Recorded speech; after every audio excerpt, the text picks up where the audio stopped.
दोस्तों जरा सोचिए, एक आदमी न्यूक्लियर बॉम्ब से मर जाए लेकिन वो फिर से जिंदा होकर एक सुपर हीरो बन जाए। आज की मूवी वॉचमैन में हमें कुछ ऐसा ही देखेंगे दोस्तों।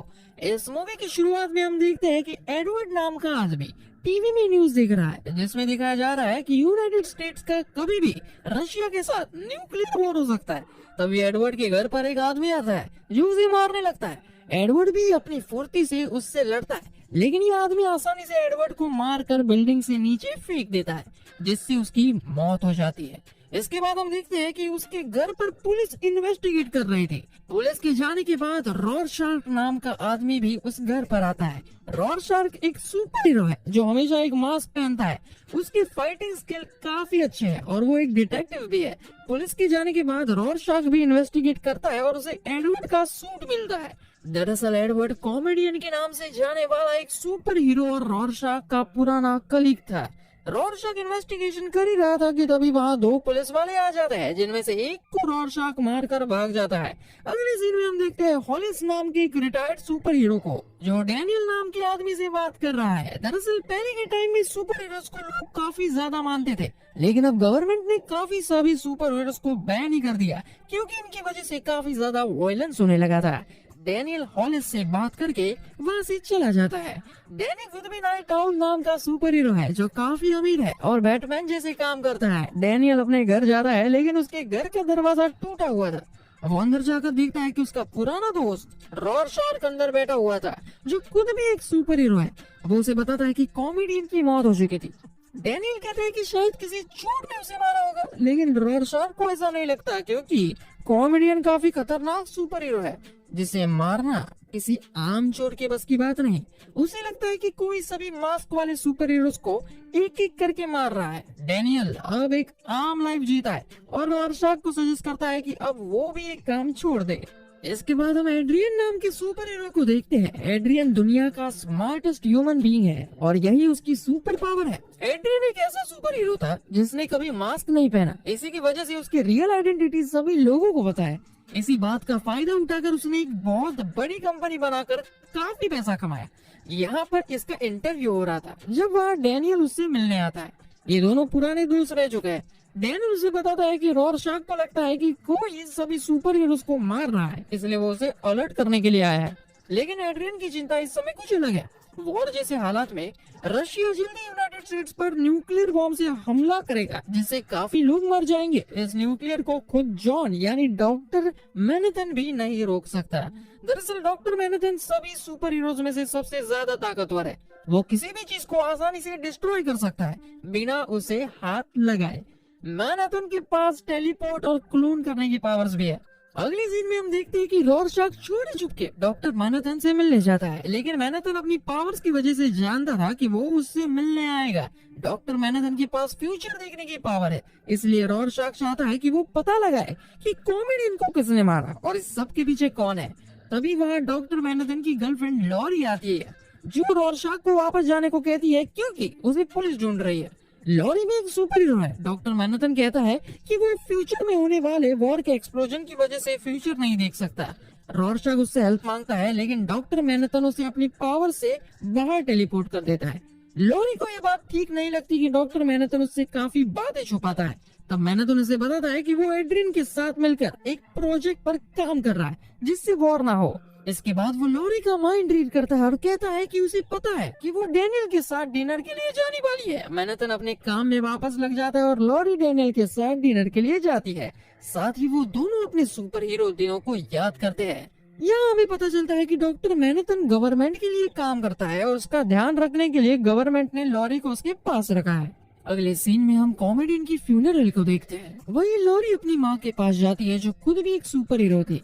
वो अपने पुराने टाइम को याद करती है। तब हमें दिखाया जाता है कि 40 साल पहले जब लॉरी की माँ अपने कपड़े चेंज कर रही थी, तो कॉमेडियन ने उसकी इज्जत लूटने की कोशिश की थी। इधर डॉक्टर मैनहट्टन, जो कॉमेडियन का फ्यूनरल अटेंड कर रहा था, वो अपने पुराने टाइम को याद करता है जब उसने गवर्नमेंट के साथ मिलकर वियतनाम का वॉर जीत लिया था। वॉर में कॉमेडियन भी उसके साथ था। जीत के बाद कॉमेडियन के पास एक औरत आती है जिसके पेट में कॉमेडियन का बच्चा था, लेकिन कॉमेडियन उस औरत को शूट कर देता है। तो मैनहट्टन उसे कहता है कि उसे शूट नहीं करना चाहिए था, लेकिन कॉमेडियन बहुत बोल्ड और मुंह फट आदमी था। वो उल्टा मैनहट्टन को ब्लेम करते हुए कहता है कि अगर वो रोकना चाहता है तो उसे रोक सकता था, इसलिए उसमें मैनहट्टन की गलती है। दूसरी तरफ एड्रियन भी अपनी पुराने टाइम को याद करता है जब सभी सुपर हीरोज के बीच मैनहट्टन एक औरत को लेकर अपने साथ आता है। यही पहली बार लॉरी ने मैनहट्टन को देखा था। सभी लोग दुनिया बचाने की बात कर रहे थे, लेकिन कॉमेडियन सभी को उकसाता हुआ अपनी बात को बड़ा बताता है और उनके प्लान के चार्ट को जलाकर चला जाता है। डैनियल भी अपनी पुराने टाइम को याद करता है जब पुलिस स्ट्राइक पर थी और लोगों ने सड़कों पर हंगामा कर दिया था। डैनियल कॉमेडियन के साथ अपने शिप में लोगों को शांत करने के लिए गया था, लेकिन कॉमेडियन ने सभी लोगों को हंगामा करने के लिए मारना शुरू कर दिया। सभी के जाने के बाद एक और आदमी कॉमेडियन की ग्रीव पर जाकर प्रे करता है, जिसे एक भिखारी देखता है। अगली सीन में हम देखते हैं कि ये आदमी अपने घर आता है। इसका नाम मोलोच है, जिसे रॉरशॉक पकड़ कर मारता है। रॉरशॉक को पता है कि ये कॉमेडियन की ग्रीव पर गया था, इसलिए उसे लगता है कि कॉमेडियन को इसने ही मारा है। मोलोच पुराने टाइम में एक विलन हुआ करता था जिसकी कॉमेडियन से दुश्मनी थी। मोलोच डरता हुआ कहता है कि उसने उसे नहीं मारा, बल्कि कॉमेडियन तो कुछ दिन पहले खुद उसके पास आकर रोता हुआ अपने किए हुए कामों के लिए माफी मांग रहा था। रॉरशॉक उसकी बात पर भरोसा नहीं करता, फिर भी वो वहाँ से चला जाता है। अगली सीन में हम देखते हैं लॉरी मैनहट्टन के साथ इंटीमेट हो रही थी, लेकिन तभी उसे पता चलता है कि वो मैनहट्टन नहीं बल्कि उसके क्लोन्स है। उस समय मैनहट्टन तो अपना काम कर रहा था। लॉरी उससे बहस करने लगती है कि वो इंसानों को नहीं समझ सकता। गुस्सा होकर लॉरी वहाँ से डैनियल के घर जाती है। वो उसे कहती है कि वो अपने सुपर हीरो टाइम को याद करना चाहती है, इसलिए दोनों रोड में एक जगह जाते हैं जहाँ उन्हें कुछ गुंडे घेर लेते हैं। इधर मैनहट्टन रेडी होकर खुद को टेलीपोर्ट करके एक इंटरव्यू में जाता है जहाँ उससे सवाल जवाब किए जाते हैं और वो उनको जवाब देता है। इधर लॉरी और डैनियल सभी गुंडों को आसानी से मार देते हैं। इंटरव्यू में एक इंटरव्यूअर मैनहट्टन से सवाल करते हुए से कहता है कि उसके साथ काम करने वाले कई सारे लोगों की मौत कैंसर से हुई है। इसके लिए वो मैनहट्टन को ब्लेम करता है। मैनहट्टन इन सब ब्लेम्स को खारिज करता है, लेकिन तब वही उसकी एक्स गर्लफ्रेंड जेनी आती है जिसे कैंसर है और वो चिल्लाते हुए उसे ब्लेम करती है। तो बेचारा मैनहट्टन उसे कहता है कि उसे इस बारे में कुछ भी नहीं पता था। जेनी वहाँ से चली जाती है और सभी रिपोर्टरों से घेर लेते हैं, जिससे तंग आकर मैनहट्टन वहाँ से गायब हो जाता है। इधर लॉरी और डैनियल सभी गुंडों को मारने के बाद वहाँ से चले जाते हैं। डैनियल जब हॉलिस के पास जाता है तो उसे पता चलता है कि मैनहट्टन लाइव टीवी पर गायब हो गया था। मैनहट्टन अब मार्स प्लेनेट पर आ चुका था। वहाँ वो अपने पास्ट को याद करता है जब वो एक नॉर्मल इंसान था और वो जेनी के साथ काफी खुश था। यहाँ हमें पता चलता है कि मैनहट्टन एक साइंटिस्ट था और वो एक न्यूक्लियर प्लांट में काम किया करता था। एक दिन वो एक चैम्बर में अपनी वॉच भूल जाता है जहाँ एक न्यूक्लियर टेस्टिंग होना था। वॉच को लेने के लिए वो वापस जाता है, लेकिन उस चैम्बर में बंद हो जाता है। काउंटडाउन स्टार्ट हो चुका था, इसलिए उस चैम्बर का दरवाजा नहीं खोला जा सकता था। जेनी भी कुछ नहीं कर सकती थी। वो रोती हुई वहाँ से चली जाती है और तभी प्रोग्राम स्टार्ट होता है जिसकी एनर्जी से मैनहट्टन की बॉडी खत्म हो जाता है। लेकिन कुछ ही दिन बाद एक एनर्जी से मैनहट्टन वापस जिंदा हो जाता है और अब ये एक सुपर हीरो बन जाता है। इससे मैनहट्टन सुर्खियों में आ जाता है। मैनहट्टन का यूज गवर्नमेंट ने दुश्मनों को खत्म करने के लिए किया। जेनी को अब मैनहट्टन से डर लगने लगा था, लेकिन मैनहट्टन अब भी उससे प्यार करता है। वो दोनों इसके बाद भी साथ रहे, लेकिन मैनहट्टन उसे धोखा देता है। जेनी मैनहट्टन को लॉरी के साथ देखती है, जिसके बाद वो उसका साथ छोड़ देता है। मैनहट्टन अब इंसानों की इन परेशानियों को देखकर पक चुका था। वो मार्स पर ही अपनी अलग दुनिया बनाने लगता है। इधर अर्थ पर किसी को नहीं पता कि मैनहट्टन कहाँ गया। गवर्नमेंट ऑफिशियल्स मैनहट्टन के लापता होने पर लॉरी को ब्लेम करते हैं, क्योंकि उसका ध्यान रखने के लिए उसे पैसे मिलते हैं। साइंटिस्ट को पता चल चुका था कि मैनहट्टन मार्स पर है। इधर गवर्नमेंट पूरी तरह हिल चुकी थी, क्योंकि उन पर कभी भी हमला हो सकता है और मैनहट्टन उनके लिए बहुत बड़ा हथियार था। लॉरी एक एजेंट को मारकर वहाँ से भाग जाती है। इधर एड्रियन के साथ कुछ कंपनीज के लोग थे। जब वहाँ एक किलर आकर उसे शूट करने की कोशिश करता है, लेकिन एड्रियन एक सुपर हीरो है जो कि काफी आसानी से उसे मारकर उससे पूछता है कि उसे किसने भेजा, लेकिन वो उससे पहले ही जहर खा लेता है। एड्रियन समझ जाता है कि रॉरशॉक की बात सच थी। दूसरी तरफ रॉरशॉक उस किलर के घर जाता है जिसने एड्रियन को मारने की कोशिश की थी और वहाँ पर उसे सुराग मिलता है, जिससे उसे दोबारा मोलोज पर शक होता है। दरअसल ये किलर पिरामिड नाम की कंपनी में काम करता था और मोलोज भी वही काम करता था, इसलिए वो उसके घर जाता है जहाँ उसे पता चलता है कि मोलोज ऑलरेडी मर चुका है। तभी मोलोज के घर को पुलिस घेर लेती है। रॉरशॉक समझ जाता है कि उसे फंसाया गया है। रॉरशॉक पहले तो बचने के लिए सभी को मारता है, लेकिन फिर वो पकड़ा जाता है। और उसका मास्क भी निकाल दिया जाता है। एक डॉक्टर अगर रॉरशॉक से बातचीत करता है तब वो उसे अपने पास्ट के बारे में बताता है कि वो किस तरह सुपर हीरो बना। उसकी कहानी इतनी खतरनाक होती है कि डॉक्टर वहाँ से चला जाता है। रॉरशॉक जिस जेल में बनता है उस जेल में काफी सारे कैदियों को रॉरशॉक ने ही पकड़वाया था। खाना खाते समय एक आदमी उसे मारने की कोशिश करता है, लेकिन रॉरशॉक उसे आसानी से मार देता है और कहता है कि मैं तुम लोगों के बीच नहीं फंसा हूँ, बल्कि तुम सब लोग मेरे साथ फंस चुके हो। दूसरी तरफ लॉरी डैनियल के बेसमेंट में जाकर उसकी शिप देखती है और गलती से वहाँ आग लग जाती है। डैनियल आकर आग बुझाता है और लॉरी उसका सुपर हीरो सूट देखती है। लॉरी उसे सीड्यूस करती है और ये दोनों इंटीमेट होने लगते हैं कि डैनियल किसी वजह से रुक जाता है। उधर जेल में रॉरशॉक के पास एक बोना आदमी आता है जिसे 15 साल पहले रॉरशॉक ने ही जेल भिजवाया था। वो उसे धमकी देता है कि जेल में सब लोग उसे जल्दी मार देंगे।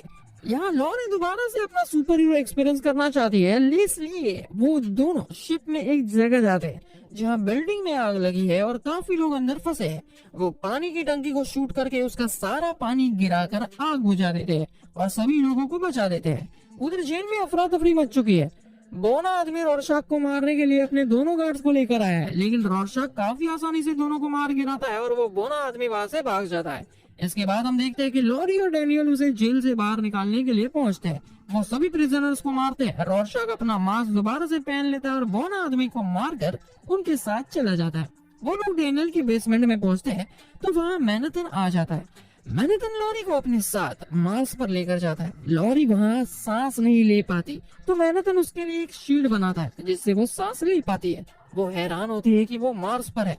अर्थ पर डैनियल और लॉरी ने जिन लोगों को मारा था उनके साथ ही मिलकर हॉलिस को मारने लगते हैं। हॉलिस जो कि रिटायर्ड सुपर हीरो है, पहले तो उन्हें मारता है लेकिन आखिर में ये सब उसे जान से मार देते हैं। डैनियल और रॉरशॉक एक बार उस आदमी को टॉर्चर करते हैं जिसने एड्रियन को मारने के लिए उस आदमी को हायर किया था, जिससे उन्हें पता चलता है कि सुपर हीरोज को मारने के पीछे कौन है। उन्हें पता चलता है कि मैनहट्टन की एक्स गर्लफ्रेंड जेनी ने उसे हायर किया था। डैनियल को न्यूज में पता चलता है कि हॉलिस मर चुका है।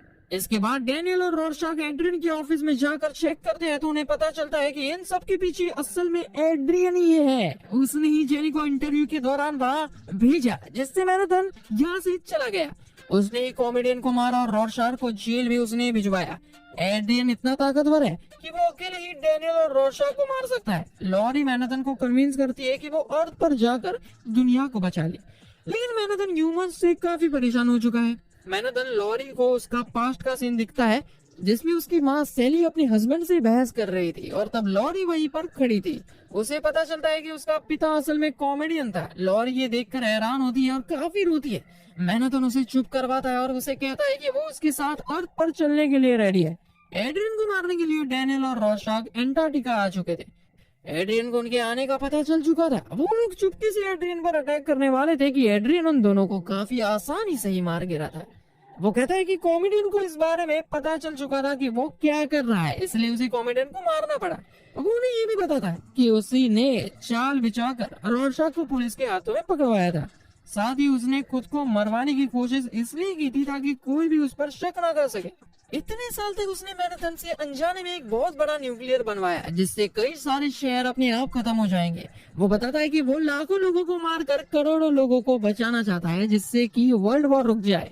दरअसल एड्रियन का प्लान मैनहट्टन के न्यूक्लियर वेपन से सिटीज को डिस्ट्रॉय करने का था ताकि दुनिया को लगे कि ये सब मैनहट्टन ने किया है।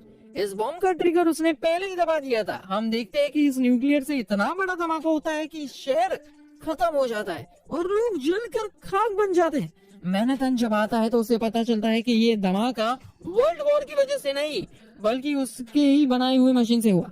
मैनहट्टन लॉरी के साथ एड्रियन के पिरामिड जाता है। एड्रियन ने पहले ही मैनहट्टन को हराने का इंतजाम कर रखा था। मैनहट्टन जैसे ही एक जगह जाकर खड़ा होता है, एड्रियन मशीन शुरू कर देता है जिससे मैनहट्टन भी वही खत्म हो जाता है। एड्रियन बाहर आता है तो लॉरी उसे शूट कर देती है लेकिन वो बुलेट को पकड़ लेता है। तभी उसके पीछे मैनहट्टन आ जाता है। वो उसे कहता है कि वो सन की सरफेस पर चलने के बाद भी नहीं मरा, तो एड्रियन को ऐसा कैसे लगा कि उसकी मशीन से वो मर जाएगा। मैनहट्टन उसे मारने वाला था कि तभी एड्रियन टीवी ऑन कर देता है जिसमें दिखाया जा रहा था कि ब्लास्ट से लाखों लोग मर चुके थे जिसके लिए मैनहट्टन जिम्मेदार है। इसलिए मैनहट्टन से लड़ने के लिए यूएस और सोवियत यूनियन फ्रेंड्स बन जाते हैं। इसमें एक चीज ठीक हुई कि वर्ल्ड वॉर रुक गया। एड्रियन को लगता है कि उसकी वजह से वर्ल्ड वॉर रुक गया। बेचारा मैनहट्टन सबको मना करता है कि किसी को भी सच ना बताया जाए। अगर सबको सच पता चला कि मैनहट्टन इसके लिए जिम्मेदार नहीं है तो वर्ल्ड वॉर दोबारा हो जाएगा। रॉरशॉक वहां से बाहर निकलकर सभी को सच बताने लगता है कि मैनहट्टन उससे रिक्वेस्ट कर रही है कि वो ना जाए। रॉरशॉक कहता है कि वो सबको जाकर सच बता दे, तो मैनहट्टन को मजबूरन अपने अच्छे दोस्त को जान से मारना पड़ता है। डैनियल रोने लगता है और मैनहट्टन और लॉरी को आखिरी बार बाय बोलकर चला जाता है। और इसी के साथ ये मूवी यही खत्म हो जाती है दोस्तों। अगर वीडियो पसंद आया तो एक लाइक जरूर करें और इसी तरह के एक्सप्लेनेशंस के लिए चैनल को सब्सक्राइब जरूर करें। Thank you.